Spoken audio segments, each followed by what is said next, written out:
Oh boy. Wow. So I made it. NAB 2025. This is my first time here in Vegas enjoying NAB. And I'm having a blast. This is my first one. And there are a lot of things that I didn't get to see on my day one that hopefully I'll be able to see on my day two. But for my day one, I got to cover a lot. I got to meet a lot of interesting YouTubers, a lot of creators that I follow, subscribe, and enjoy the content that they create. I got to meet Tom Buck in person. I feel like we've been internet friends for a very long time, and it was just crazy to actually meet him in person. So this is a guy who I listen to his podcast, watch his live streams, and just learn a lot from him. Hey, what's going on, y'all? I'm here with the legendary Tom Buck. The reason why I'm here, he doesn't know that, but I don't know that. It's the reason why I'm here. Also, NAB super exciting. Finally got to meet him in person. Tom? There are a gillion things to see here at NAB. So, I don't know. Honestly, we've been online friends for like years Yeah. at this point. So when I saw Gil welcome, I was so excited. When you see the person from the screen in real life, it's like the best. It's the best. And you've inspired me a lot. My wife is waiting for an apology for the amount of money you've made me spend. I am very sorry. I am sorry, and just play that clip whenever you need it. All right, appreciate it, Tom. You're a great inspiration. You probably already know that. And thank you for everything that you do. Thank you for everything, for being like the basically unofficial co-host of my podcast also. When is the podcast coming back? Monday, tomorrow. Tomorrow, okay, Yeah, perfect. All right. I know this thing is probably like all the focus and everything, but I'm just super excited, man. Yeah. All right, man. Yeah.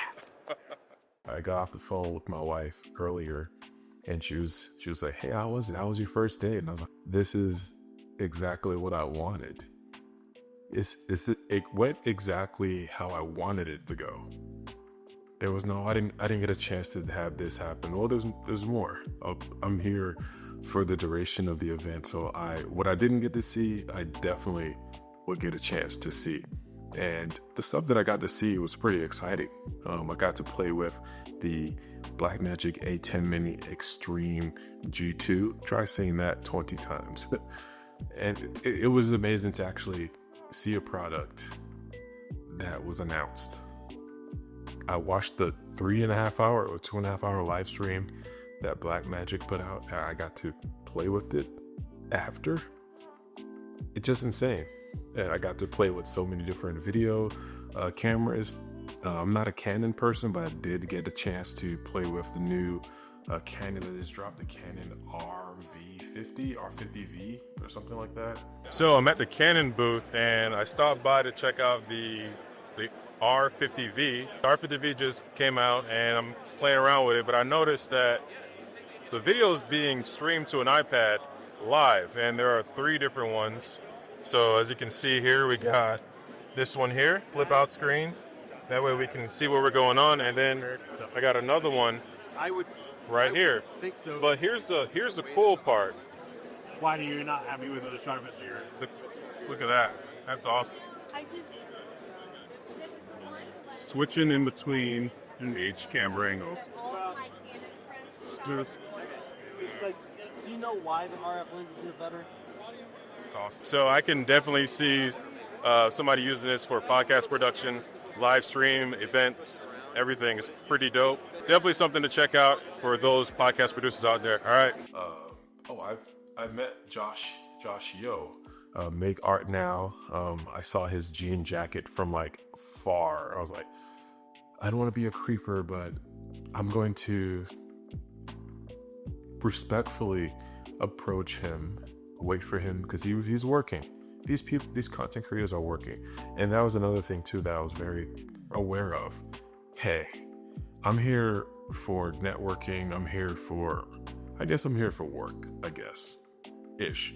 But these people, this is their bread and butter. I'm not going to get in the way. I'm going to wait it out, wait for them to be done. And whenever they get a break, hey, how's it going? I'll say her name. I'll say, hey, Justin, nice to meet you. Even Aaron Parecki, I caught him. I think he was leaving, and the only reason why I stopped to take a photo is because he stopped somebody to say, hey, what is that? The gentleman had an Osmo Pocket 3 on a selfie stick, and I wanted to stop Aaron, but he looked like he was in a rush. I was like, all right, I'll just catch him next time. But luckily he stopped somebody, and I was like, hey, can I take a selfie? It was dope. But all that aside, I want to talk about some of the stuff that I did get to see. And I have photos, so I'm super organized instead of just me rambling. The first thing I got to play around with, like I said, was the Blackmagic A10 Mini Extreme ISO G2. It's a long name, but I also got to see some of the dope things you can do with green screen, like compositing. I don't put them up on the screen here. It was pretty amazing. And also got inside of a Porsche and do a video simulation as if I was in a car racing scene in a movie, which was pretty awesome. They sent me the video like immediately. I was like, whoa. They used DaVinci Resolve, put everything together, and just was able to send it to me right away. I need that. Also got to hang out with the Viltrox company, the lens. They were there, and they had so many raffles. I was hoping to win a 135 millimeter f, was it f 2.8 or f 1.2? I think it's f 1.2, and that one is one of their lab series lenses, and that is a beast of a lens. I have a 40 millimeter f 2.5 Viltrox that I love, and while I was at the Viltrox booth or Viltrox area, I got to play around with their vintage Z1 flash. It's a dope flash that I think gives me a really nice look in your images. It gives you that nice vintage look. And luckily, I had my Viltrox 40 millimeter. I'm actually using it right now to film this video, and I popped on it's a quarter black Pro Mist filter on there and from the lens, and I took a flash on one of the Viltrox attendees or staff, I guess, and the photo came out amazing. Like, she loved it. She was just like, I think she was supposed to be super professional and not whip out her phone. She was like, can I have this photo? Can you send this to me now? Her English was very wasn't the best, but she was just like, give me photo, give this to me now. And I'm like, okay, I'll give it to you. But yeah, I got to play around with the Viltrox people, and they were really nice. I got to use their 35 millimeter f1.2 lens that isn't out yet, that I can't show you, but I played with it. It's amazing. And I also got to play with their 135 millimeter f1.2, which is amazing. Also, I got to tap in and see the editor for Wicked. So Myron Kirstein, I think. He was being interviewed and talking about his experience editing Wicked. So I thought that was really dope. But that was really sick. You know, like he's talking about Cynthia Ervo. That's Cynthia, I don't remember her last name, but talking about the scenes and talking about what he used. He used Avid. It's a video video editing software that a lot of people in the film world use. So we got to talk about that. That was pretty cool. Also I got to stop by the Ugreen booth. What caught my eye was I saw something that looked like a CalDigit TS4. Now Ugreen, from what I remember, was like a battery bank, and then I saw one day they had like a NAS. I was like, okay, cool. Ugreen is making NASs now. Okay, cool. And now I see them making a USB hub, which is just as good as my CalDigit TS4. I love my CalDigit TS4. I think I love it. That's my favorite USB hub that I recommend for everybody, creators or not. Like it's just amazing. And now I see that Ugreen is going to have it's a 13-in-1 Thunderbolt 5 dock. So it has 3 Thunderbolt 5s, 1 USB-C 3.2, 2 USB-A 3.2, 2 USB-A 3.0, 1 SD card 4.0, so that a lot faster, 1 TF card, and a 2.5 gigabit Ethernet. I really wish it had a 10 gigabit, but hey, it's still pretty good. And it allows you to have 180 watts of charging capabilities. So that's a lot of power to your MacBook. So I think this is something really interesting.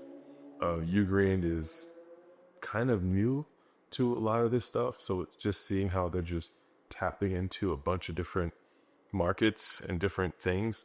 Ugreen had another device that caught my eye, and it's a NAS, but kinda ish. So it has 4 M2.NVMe SSDs, so it's like 32 terabytes, and I think that's pretty awesome. And what it is, it's a NAS, but not really a NAS. It's something that you use to edit videos, back stuff up. You can access it remotely just like a NAS, but it looks like a Mac Mini, and it looks really cool. And I feel like that's probably something that somebody who's kind of new into the networking world would probably invest in, because it's really fast. Like it's an NVMe. It's like it's really fast, and 32 terabytes. It's pretty dope. So you plug it up to your laptop or desktop, and it looks really slick. It has a 1 10 gigabit Ethernet in the back, so fast transfer speeds for networking, and it has Wi-Fi. So that's something to look out for. Ugreen is coming for your green. They're coming for your money. I think that's pretty dope. The coolest thing that I did see was Fujifilm had a coffee bar. I thought this was cool. I hit up my buddy Jake. He loves Fujifilm. And I texted him a photo. And yeah, it was really dope to see, even seeing cinema Fujifilm cameras, which I had no idea. Like, it was just super dope to be a part of that and drink Fujifilm coffee. It's actually pretty good. It was really good. One thing that I was really excited for is because I'm always learning about different brands, and CAD audio were there, and I got to play around with their condenser microphone. It's a super cardioid pickup pattern. It sounds crispy good. CAD audio, it was amazing. It sounded great. Definitely something that I'll look into. It's only $100. Also, while I was there, I finally got my hands on a Rodecaster video. So I got to actually physically touch it, switch the dials, and the gentleman at Rode was like, "Oh, hiya, mate. Oh, you want me to learn you about the Rodecaster video?" And I was like, "No, I got it. I know about this, but we can talk." And we were just talking and joking about the product and learning a little. I learned a little bit for sure, because there were a few updates that I didn't know about the. Actually, I did know, because Tom Buck made a video explaining the auto switching. So I did know about that. I did know about that, but I forgot at the moment. But it was really cool to physically touch this thing that I don't own yet. So I just can't believe I still don't own it. My ATEM is still working, so that's one of the main reasons why. I spoke about Aaron Parecki. Spoke about meeting Justin Porter. Like, I'm just scanning through the photos, and I'm like, all these people I met. It's just pretty exciting. I got to meet Brandon Washington and Jarrell. They were live streaming the entire time. So I kept seeing him, And I'm like, oh, he's streaming. I don't want to bother him. And then he just kept streaming. And then I'll like bump into him. Then Brandon Washington and Jarrell were live streaming. So that's work. I don't want to get in the way of that. And when I met him, they circled back and they met me, not meeting me purposefully, but they bumped into me while I was at the Ronin 4D booth, and I was playing with the Ronin 4D. And the Ronin 4D is dope because that's the camera that was shot on Adolescence, the Netflix show, the short series. I think it was like 4 episodes that was shot on one shot.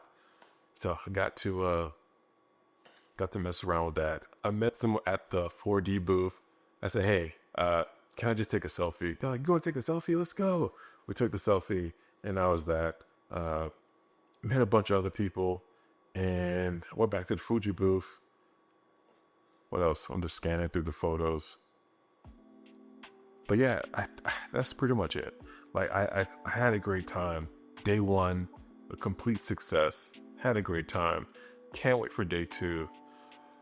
All right. I'll see y'all in the next one. I don't want to make this video too long.